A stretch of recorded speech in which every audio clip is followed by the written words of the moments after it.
Welcome to the Positive Pants Podcast. Mindset, motivation and inspiration to help you find your positive pants. It's time to let go of negative thinking, understand why you do what you do and stop the self-sabotage with your host, Fran Excel. Welcome to the show. As always, it's Fran Excel, your resident subconscious success mentor, helping you find your very own pair of positive pants so you can get out of your own way and live a life that you love. If you want to stop self-sabotaging your own success and let go of the stress, then you are in the right place, my friend. Make sure you download your free Stressed to Success guided meditation at bit.ly/stress to success as my little gift to you just for being here. Please do subscribe, share and review. It really, really helps people that need to hear this message find us, and I so appreciate it. In the show notes, you'll also find details of how you can work with me and where you can get your mitts on my meditations, products, printables, programs. You can find it through the link in my bio on Instagram, which is my favorite place to hang out. So please do come join me over there at I'm Fran Excel. Tag me in your takeaways, slide into my DMs. I'm here for it. So that's the formalities over, my love. So let's jump to the content. How experimenting brings you success. I was in London on Wednesday having great conversations with people, and I was talking about how I really love doing what I call experiments in my business. And if you've been with me a while, you'll know I'm pretty firm on my boundaries and not doing things that don't sit right with me and or my values. And if I don't like something marketing wise, I won't do it to my audience because they're likely to be pretty like me, right? So I often conduct little experiments around new or different ways to do things. You know, I prefer, if I can, not to follow the crowd and kind of stay in my own lane. Sometimes that's easier said than done, yes? But as an example, I know that having a big free Facebook group definitely works and makes things quicker and easier. So to start with, excuse me, little yawn, I followed the crowd, but I hated it. I hated being on Facebook so much because it is not my happy place. I have lots of small, intimate groups for paid offerings, but I don't have a big free group. And I accept that it could make things easier, but it's not me. It's not how I like to work or where I like to hang out. So being honest with myself about that means I can get creative, yeah, instead of trying to flog a dead horse. So a lot of my business is figuring out ways that I can have the outcome I want and stay in lane with my values and where I want to be and how I want to communicate with people. So sometimes I'll do experiments of totally different ways to do things, you know, just to see what happens. No attachment to the outcome, no attaching meaning to if it does or doesn't work. What you might be able to see here is that with that kind of attitude, things can feel a little easier. It means you have to be open to failure, in inverted commas though, and open to things bombing. But it also means that you might stumble on some serious gold, yeah? It might mean that you find your way of doing things for you, your business, and that your audience actually really loves. Yeah, the difference is curiosity, which I'm always banging on about, the antidote to judgment, but also the willingness to fail, again, in inverted commas. So where are you so attached to the outcome that you're tied up in knots and making the outcome mean something about you or your business? Launches sometimes flop.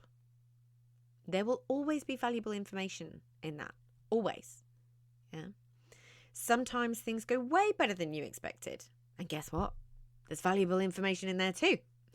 So I did a post on Instagram this week, a little reminder that nothing has any meaning except the meaning that you give it. It's you that makes it good, bad, right or wrong.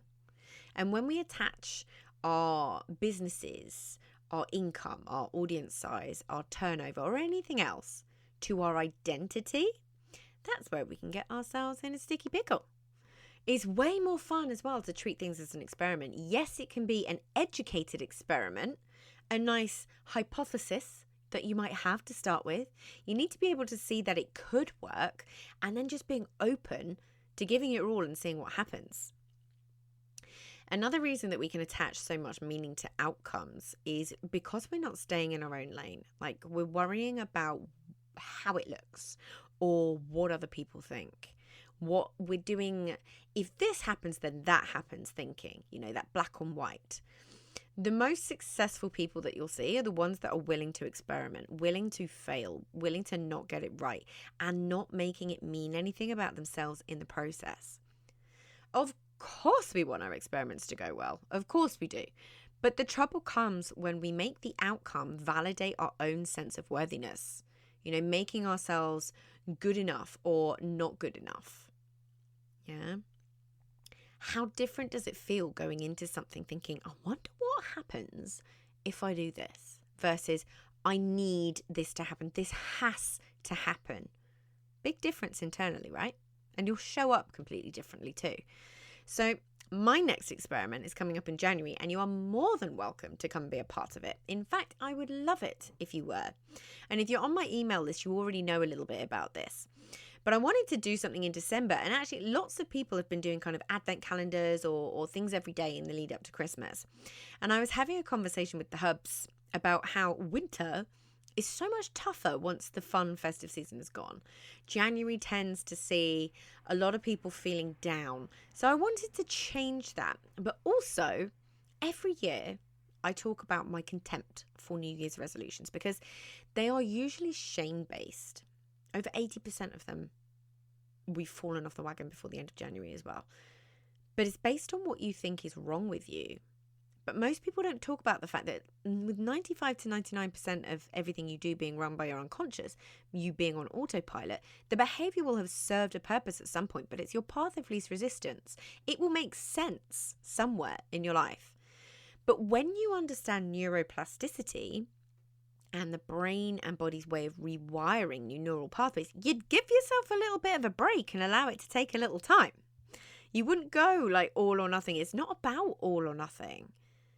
Yeah, it's not about like when you chuck all your unhealthy food out and then just go all in. That's operating from a place of lack. Yeah, it's not about getting rid of everything and doing the opposite to the way that you're wired. It's bit by bit, piece by piece, a conscious new way of being every day over time. So I'm going to get you started with the Positive Pants January Jumpstart. So what I'm doing is this is based on how I started my journey to rewiring my brain back in 2014. I just did one small thing per day and lived by it just for that day. And then it stuck. Back then, I didn't understand neuroplasticity, so I didn't really understand why it worked, why it was working. So I'm giving this little gift to you. And I hope that you love it. So every day in January, I'm going to hop into your inbox and send you a tool, a technique, maybe a reframe, maybe a book recommendation of a book that really, really helped me in my journey. It could be a resource. It could be a journaling prompt. It could be just a different way of thinking for that particular day. So it's just like an advent calendar where you get a door that you get to open every single day outside of Advent. We're going to extend the festive cheer and do something small every single day. And it's going to help you rewire your thoughts and form new habits. It's just me in your inbox on the daily for 31 days. And I promise to keep it short and sweet and super helpful. So if you want in on that, the link is in the show notes, or you can head to my Instagram. I'm FranXL. Or you can go to bit.ly/Fran's Jumpstart, all one word. And I really hope to see you there because I'm super excited about this experiment. I have no idea how it's going to go, but I'm excited about it. So, on that note, where in your business might you be able to run a little experiment without an attachment to the outcome? Just to see what happens, to see what works and what doesn't, to give yourself valuable feedback and information without making it mean anything about you or your business. And where can you make it fun? Yeah? Just a little bit of food for thought for you. So if you got value from this and you know in your gut that now is the time to step up and start rewiring your thinking and start changing things for yourself, then book in a free discovery call so we can work out what needs to happen to get you from where you're at right now to the action-taking success you know you can be. If you want my eyes and ears on your problems, then I work with people one-on-one and through my programs. You can find all the details to booking a call in the show notes, the link in my bio on Instagram, and on my website, franexcel.com. So stop waiting for if and when and choose to change things now because you can. I'm here to believe in you when you don't believe in yourself. And as always, I hope you found this helpful, and I'll see you next week. Bye.